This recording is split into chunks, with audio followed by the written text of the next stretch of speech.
सुवर्ण जयंती नगरोत्थान योजनेच्या माध्यमातून केंद्रातलं सरकार, राज्यातलं सरकार, ह्या दोन्ही सरकारने संपूर्ण नगरपालिका, नगरपंचायतीमध्ये या ठिकाणी पिण्याच्या पाण्यासाठी पुढच्या काळामध्ये जे माननीय आपल्या नगराध्यक्षांनी सांगितलं, अंडरग्राऊंड ड्रेनेज सिस्टीमसाठी, उद्याच्या येणाऱ्या गटर लाईनसाठी ज्या मोठ्या योजना येणार आहेत, त्या योजनेच्या माध्यमातून आपल्याला जाफराबाद शहराला खऱ्या अर्थाने पुढे नेण्याचा या ठिकाणी संकल्प आपण सर्वांनी केला.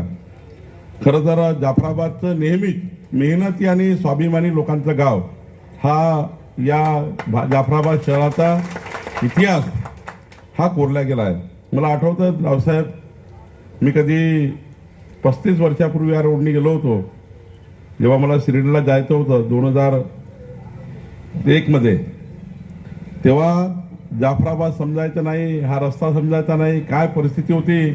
पण मला अभिमान आहे की जाफराबाद भोकरदनच्या जनतेने ज्या पद्धतीने हा तालुका हिरवागार केला.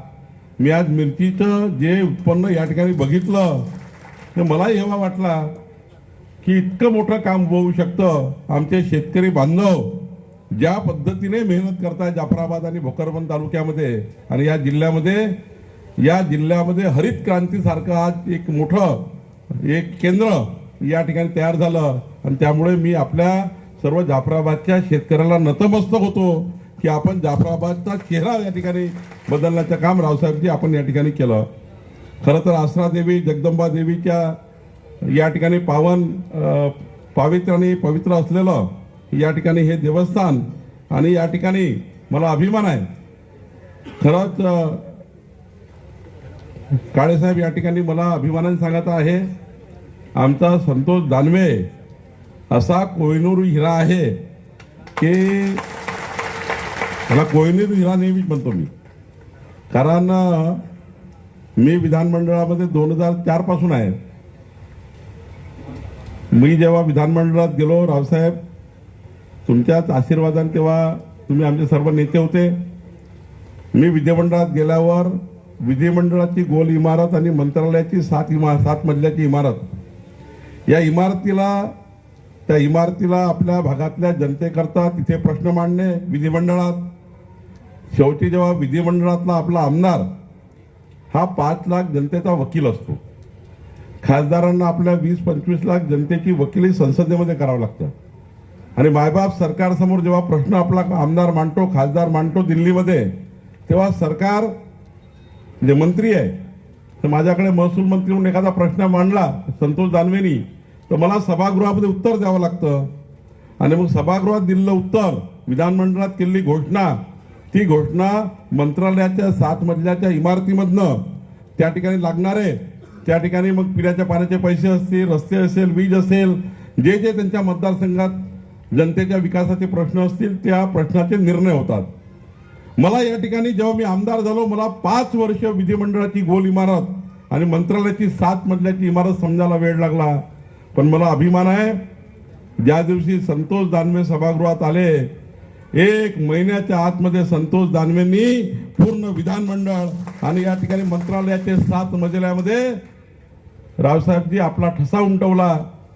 आणि म्हणून नेहमीच मी संतोष दानवेजींच्या कार्यशैलीवर नेहमीच या ठिकाणी आमचे मुख्यमंत्री देवेंद्र फडणवीसजी असतील, आमच्या मंत्रिमंडळातले सर्व सदस्य असतील, सर्व मंत्री, मी दाव्याने सांगू शकतो, संतोष दानवे एखादा प्रश्न घेऊन जर विधिमंडळात आले किंवा आमच्या मंत्र्याकडे गेले, संतोष दानवेचं एकही पत्र परत येत नाही.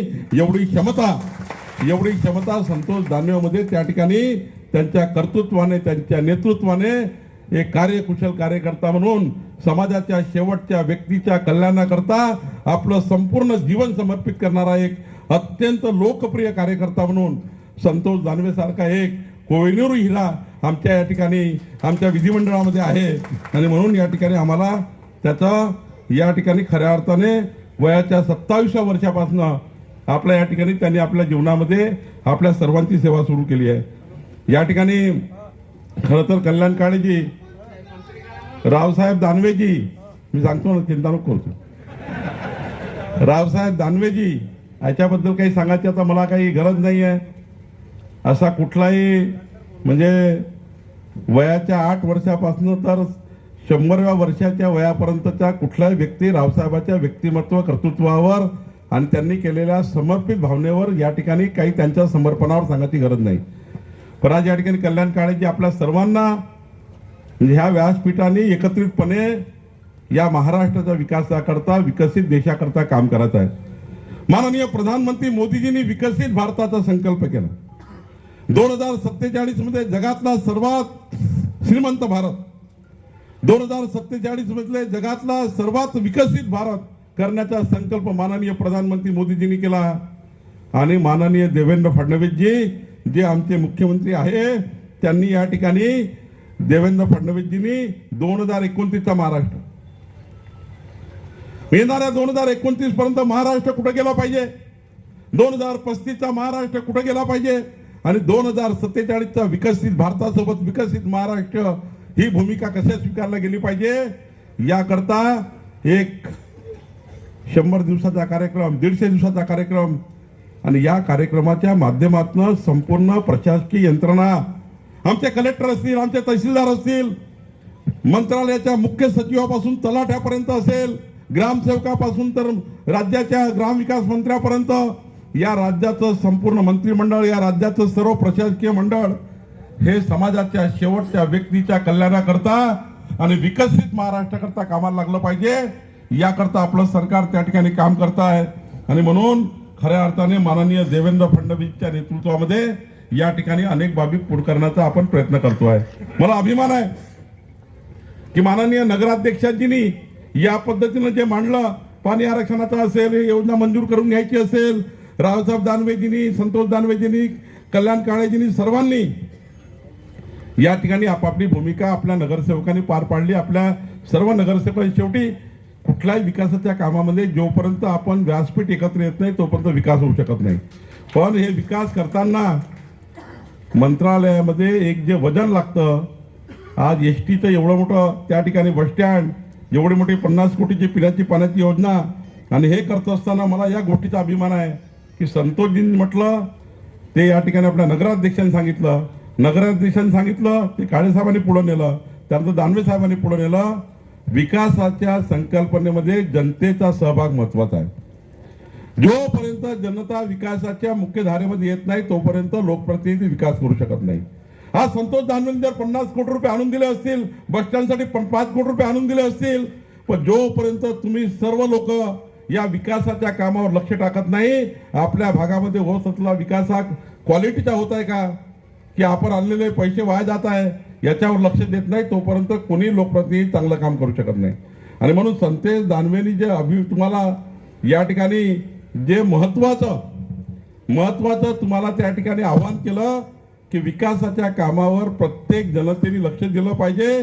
शेवटी आमदार खासदार दिल्लीवरनं मुंबईवरनं पैसा आणतील, तो जाफराबादला येईल, पण आल्यानंतर मात्र त्या पैशाचं काय झालं, त्याची काय ऑडिट होतोय, ते काम का होते, नाहीतर मोठ्या मोठ्या योजना, आज जलजीवन मिशनचे हाल वाईट आहे संतोषजी.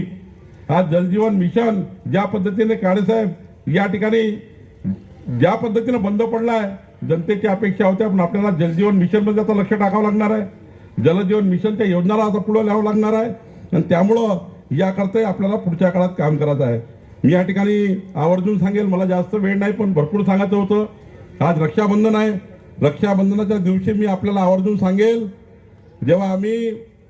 जेव्हा काळेसाहेब विधिमंडळाच्या निवडणुकीमध्ये, विधानसभेच्या निवडणुकीमध्ये, संतोष दानवेच्या निवडणुकीमध्ये आम्ही जेव्हा जनतेला शब्द दिला की आमच्या लाडक्या बहिणींची योजना ही आमचं सरकार असेपर्यंत पूर्ण चालू राहील, मी तुम्हाला आज रक्षाबंधनाच्या दिवशी सांगतोय, आपलं सरकार आमच्या लाडक्या बहिणीचे 1500 रुपये तर सुरू ठेवेलच, पण आमच्या सरकारच्या कार्यकाळामध्ये जो कार्यकाळ मला लोकांनी दिलाय 1800 दिवसाचा, 5 वर्षाचा, या कार्यकाळामध्ये आमच्या लाडक्या बहिणींना आम्ही 2100 रुपये महिना सुद्धा पुढच्या काळामध्ये जो आम्ही कबूल केलाय तोही देऊ. आमच्या सरकारने कबूल केला लाडक्या भावांकरता, या लाडक्या भावांकरता जे 45 लाख शेतकरी, जे 45 लक्ष शेतकरी शेतामध्ये पंप आहे, त्या पंपांना पुढचे 5 वर्ष मोफत वीज देऊ.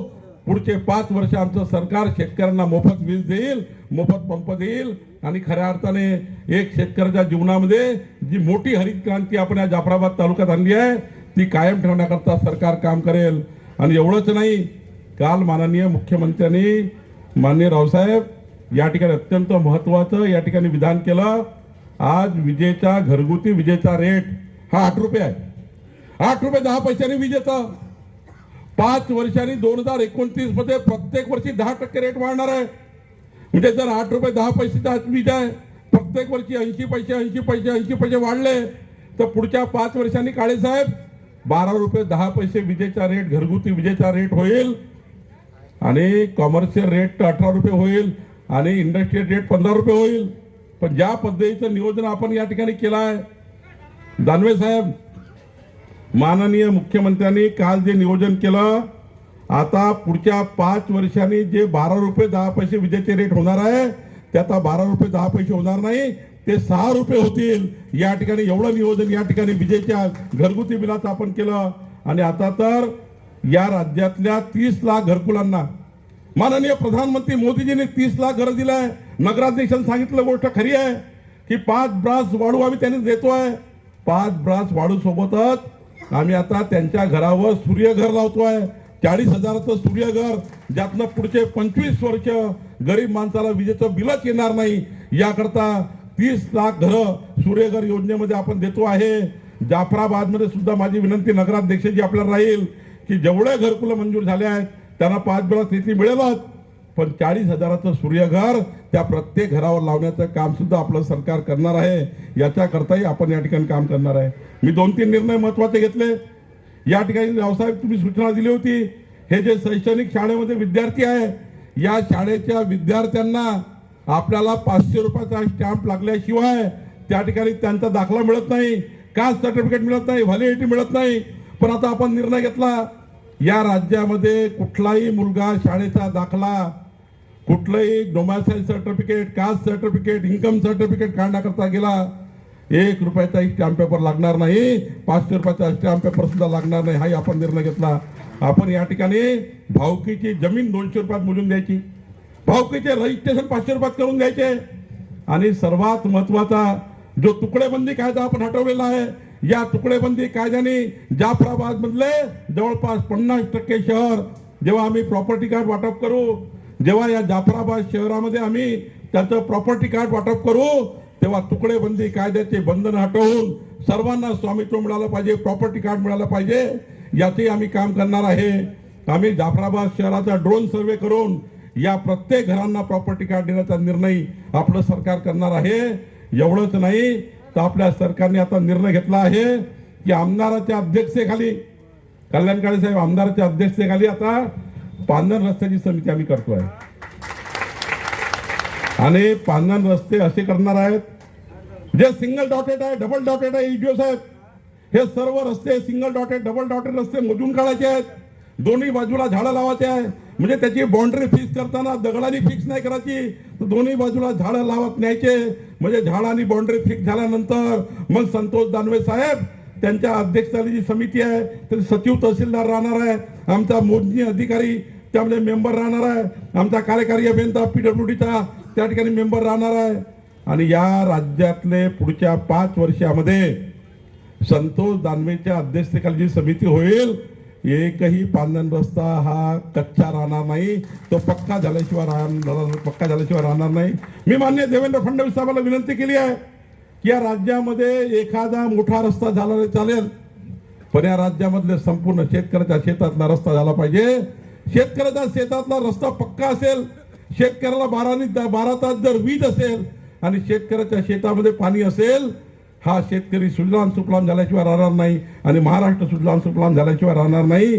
खऱ्या अर्थाने या ठिकाणी मी एवढंच सांगेल. मला अनेक गोष्टी सांगायच्या, पण रावसाहेब तुमच्या समोर काय भाषण द्यायचं.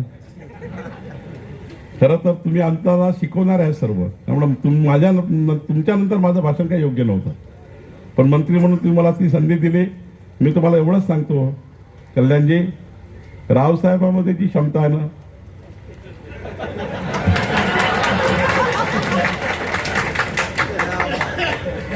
आमच्या कुणामध्ये नाहीये. ते आताही 35 वर्षाचे तरुण आहेत. आताही ते इतके तरुण आहेत, ना कधी त्याची तब्येत खराब होत, ना ते कधी थकत. मी काल रात्री 2:30 वाजेपर्यंत आम्ही बोलत बसलो ना, माझ्या पुढे 6 वाजता तयारून बसले होते. म्हणजे रावसाहेब असं एक रसायन आहे, जे रसायन हे आपल्या मराठवाड्याच्या महाराष्ट्राच्या विकासाचं एक महत्वाचं रसायन म्हणजे रावसाहेब दानवे आहे. रावसाहेबांमध्ये जे विजन आहे, कारण माननीय प्रधानमंत्री मोदीजी, मला या गोष्टीचा अभिमान आहे की देशाचे पंतप्रधानाकडे जेव्हा रावसाहेब जातात तेव्हा प्रधानमंत्री मोदीजी सुद्धा रावसाहेबांसोबत 10 मिनिट, 15 मिनिट, 20 मिनिट बसून त्यांनी दिलेला प्रत्येक कागदावर निर्णय करतात. एवढी क्षमता या देशामध्ये माननीय रावसाहेबांची आहे. दिल्लीपासून गल्लीपर्यंत क्षमतावान नेतृत्व रावसाहेब दानवेजी आहेत. आणि खऱ्या अर्थाने कल्याण काळेजींनी आता आपलं काम चालू केलं आहे, 1.25 वर्ष झालं आहे, तेही काम करतात आहे. शेवटी आम्ही सर्व विकासाचे काम करणारे लोक आहेत. आणि एकदा माणूस व्यक्ती निवडून आला, एकदा व्यक्ती निवडून आल्यानंतर तो कोणा एका पक्षाचा नाही आहे, तो सर्वांकरता आहे. निवडणुकीकरता पक्ष आहे, पण पक्षामध्ये निवडून आल्यानंतर मात्र आपापल्या पद्धतीने आपापला विकास करण्याची त्या ठिकाणी आपली पद्धती आहे. आणि कल्याण काळेजी, तुम्ही चिंता करू नका, रावसाहेब कुठं जातात, कुठल्या कामावर जातात, तुम्ही जेवढी रावसाहेबांची साथ घ्याल तेवढा जास्त विकास तुमच्या मतदारसंघाचा झाल्याशिवाय राहणार नाही. कारण रावसाहेब तुम्हाला कुठून काय सांगतील आणि कुठलं काय आणून देतील. त्यामुळे तुम्ही रोज रात्री बसत जा दोघं. मला तुमच्या दोघांवरून हाच सल्ला द्यायचा, हे तुम्हाला सल्ला देऊ शकत नाही, सल्ला देण्याची माझी हिंमतही नाही. माझी दोघांना विनंती आहे, तुम्ही दोघं एकत्र बसले ना बातमी होत. आणि हे जी गाडी आहे ना दिल्लीची, तुम्ही दिल्लीमध्ये जेव्हा असता तेव्हा रावसाहेबाला तुम्ही मोदीजीकडे सर्वीकडे घेऊन फिरा. तुम्हाला जेवढे प्रोजेक्ट पाहिजे कल्याण काळेजी तेवढे रावसाहेब तुम्हाला त्या ठिकाणी आणून देतील. कारण रावसाहेबांमध्ये खरंच क्षमता आहे. मला कधी कधी दिल्लीला रावसाहेबांना घेऊन जावं लागतं. आणि त्यामुळे आता 5 वर्ष काही निवडणुका नाहीत आहे, जेव्हा व्हायचं तेव्हा होऊ. आणि आता तर काही कोणी कोणाचं परमनंट नाहीच आहे.